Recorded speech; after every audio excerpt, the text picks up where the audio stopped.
Holly always looks like she's struggling financially, doesn't she? These are my mom friends who look down on me and revel in their sense of superiority. One day, one of their daughters touched my cherished piano without asking. Please don't touch the piano.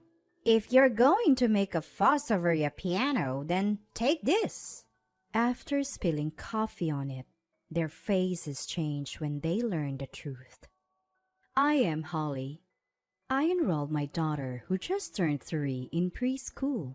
At first, she didn't want to be apart from me, but she got used to it within a week.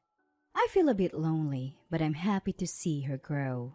When I pick her up, she tells me all about her day. She seems to enjoy her daily experiences at preschool. I joined a mom friends group when my daughter started preschool, but honestly, I'm not great at socializing. Still, I have to get along with them for my daughter's sake. There are 6 of us in the mom friends group, including me. All of us are moms of kids who play well with my daughter. They're all lovely people with deep affection for their children. They're more experienced in parenting, so I learn a lot from them. Above all, they're kind people who accept me, even though I'm not good at communication. However, there's one person I can't get along with. Good morning, Holly. Good morning, Dorothy. Hey, what's with that ugly bag your daughter has? Oh, I made a bag from her old clothes. Seriously? A bag made from old clothes? That's so poor. I'd be embarrassed to let my precious daughter carry that. Your daughter must be trying to be considerate of you. Is that so? Dorothy continued to look down on me with a bitter smile. The mom friend I can't stand is Dorothy. She's the wealthiest mom in the group. She always wears expensive clothes and bags, and she's beautiful with a great figure, the kind of woman everyone admires. But she has a bad personality. She targets people like me who are not assertive and looks down on them. I don't have the courage to talk back, so I just smile awkwardly. Oh, right. Your house is the venue for this week's tea party, isn't it? Yes, it's my turn this week. In the mom friends group led by Dorothy, we have a tea party at someone's home once a week. Although it's mostly just listening to Dorothy brag, I've hosted a tea party at my home several times before. My home is not as stylish as Dorothy's, so she never misses a chance to look down on me. She'd say things like, "It's weird not to have any paintings on the wall." or, "Where did you get this tasteless sofa?" she even ridiculed my cherished piano. I'm sure I'll be exhausted from forcing smiles while being looked down upon. To be honest, I'm not looking forward to it. After all, it's at your house, Holly. Your furniture is all old and not attractive, but rules are rules, so I'll go. See you later. Dorothy said what she wanted and quickly left the preschool. After parting with her, I felt heavy thinking about the upcoming tea party. On the day of the tea party, as the other mom friends entered my home, Dorothy came in last. Today, she looked even more stylish than usual. Dorothy stands out in my modest home, looking out of place. Wow, you still have all this old furniture. I gave so much advice last time. Why don't you replace this sofa already? Oh, I forgot. You can't afford it, Holly. Ignoring Dorothy's arrogance, I started preparing tea and snacks in the kitchen. The other mom friends are chatting in their seats, but Dorothy is walking around the house alone. I wish she wouldn't snoop around. It's embarrassing. Oh, Holly, you still have this old piano? Hearing Dorothy's loud voice, I rushed to the scene. She had entered my piano room without permission. I had put a "Do Not Enter" sticker on the door to that room, but Dorothy seemed to have ignored it. The other mom friends, hearing her voice, started gathering in the room. Sorry, everyone. Could you please not go near the piano in that room? Dorothy frowned at my timid request. What? Why would you say that? That's not how you treat guests. I apologize, but that piano is very precious to me. Even a small scratch would be a big deal. Please understand. A scratch? It's already an old piano. What's one more scratch? You really are like a poor person, cherishing something like this. Sorry, the tea is ready. Let's relax in the living room. Somehow, calming Dorothy down, we returned to the living room with the other mom friends. Dorothy seemed displeased about being corrected. She left looking irritated without even finishing her tea or snacks. I worried this might affect my daughter's friendships, but she never came home crying. For now, I was relieved. But Dorothy's arrogance escalated. She spread false rumors among the mom friends and flaunted her expensive clothes and bags.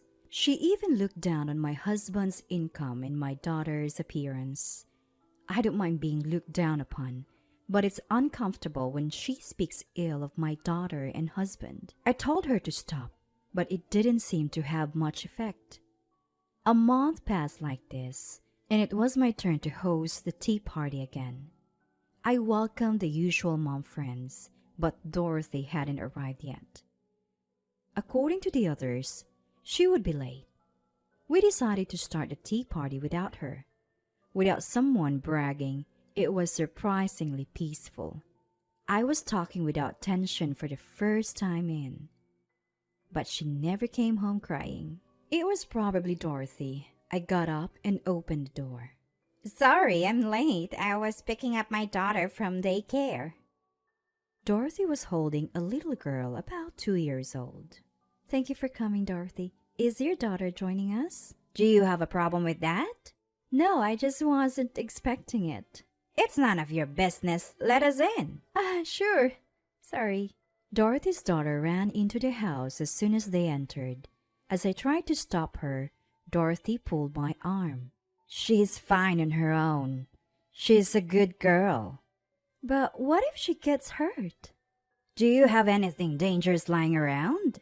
No, but since you're here, Dorothy, how about we have lunch? Would your daughter like to join? Wow, you're actually being considerate. However, Dorothy only called her daughter's name and didn't try to bring her to the living room. She left her daughter unattended and went to the living room where the mom friends were waiting. I managed to catch Dorothy's running daughter and took her to the living room. I handed her to Dorothy and started preparing lunch. As I was bringing the prepared dishes to the living room, I heard a noise from the hallway. I had a bad feeling and went to check. Dorothy's daughter was pulling out my daughter's toys and playing with them. Sorry, these are my daughter's favorite toys. Let's put them back where they were. As I gently spoke to her and tried to take the toy, she dropped it and started scribbling on the wall with crayons. I grabbed her arm in a panic, and she burst into tears. Hearing her cries, Dorothy and the mom friends rushed to the hallway. What are you doing, Holly? Making my daughter cry. She was just playing. I'm sorry, but she was drawing on the wall. She's a child. Let her doodle. It's not a big deal. But we're renting, so we'd have to pay for repairs. You really are like a poor person. That's a small expense. You should have been prepared for this when you had a child. Poor thing. She was having fun. Dorothy starts lecturing me instead of scolding her daughter. The other mom friends just looked the other way, not daring to oppose Dorothy. I give up on reasoning with her and decide to focus on lunch. As usual, she complains about my cooking, calling it bland, tasteless, and inedible. I thought I made a good meal, but today it just doesn't go down well. Just when Dorothy's bragging session starts, I hear the sound of a piano. I rush to the piano room, and as expected, Dorothy's daughter is playing it. I had left the piano lid open and forgot to lock the room. Stop! Don't touch that! I raise my voice, and characteristically, I pick up her daughter and usher her out of the room. Dorothy rushes in, hearing her daughter cry. Holly, what's the problem? Why are you making my daughter cry? Please, just don't touch the piano. It's really important to me. I bow my head, but Dorothy seems displeased. What's the big deal? It's just an old piano. She splashes her bottled coffee all over the piano. I try to wipe it off with my clothes, but it's too late. The coffee seeps into the white case and flows deeper into the strings. I collapse to my knees, realizing there's nothing I can do. The other mom friends rush in, asking what happened. I don't have the energy to answer. Instead, Dorothy gleefully recounts the events. Holly interrupted my daughter while she was happily playing the piano and made her cry. I didn't like her for a while and she became obsessed with playing the piano, so I poured coffee on her and pretended I never made her cry. Mom friends wondering which one to follow. One of the mom friends interrupts. Wait, this piano, it's worth over $1 million. She mumbles and turns pale. Oh, what's wrong? Why that long face? Is it about this old piano? This piano is worth over $1 million. It's a rare piece, one of only a few in the world. She's right. This piano was purchased by my grandmother. It's a limited edition worth about $1 million. I had promised to keep it safe for generations. I never thought it would be ruined like this. You're lying. Holly, how could someone like you own such a valuable piano? Speak up. Say it's a lie. No, it's not a lie. This is a cherished piano passed down from my grandmother. I warned you not to touch it before. If Dorothy spilled coffee on it, then she'll have to pay for the repairs. That would be around $100,000. $100,000? I can't afford that. Besides, it's Holly's fault for not telling me it was valuable. Dorothy tries to make excuses, but realizes her position. She apologizes profusely. I'm so sorry, Holly. I had no idea that old piano was so valuable. I'm truly sorry. Please don't bill me for the repairs. She had always looked down on me and acted arrogantly. Is she really sorry? I think about her past behavior. She's always looked down on me, brought her daughter without notice, and let her play without supervision. She even lectured me for interrupting her daughter's playtime. Dorothy said, if you had told me it was valuable, but you don't spill coffee on something someone cherishes, valuable or not, I can't forgive her. Stop apologizing, Dorothy. She looks up at me, hopeful. I will tell her that. I'll send you the bill for the repairs. Please take your daughter and leave. What?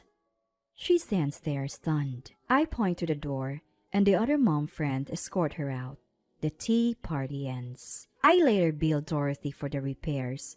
Her husband visits and apologizes. Apparently, her attitude had been a problem for a while.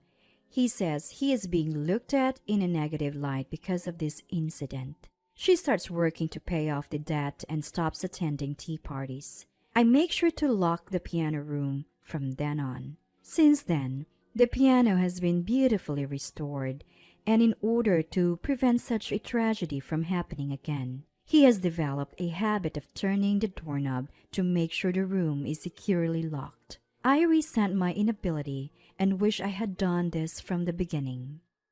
Years pass, and my daughter grows up. I pass on the piano to her, knowing she'll take good care of it.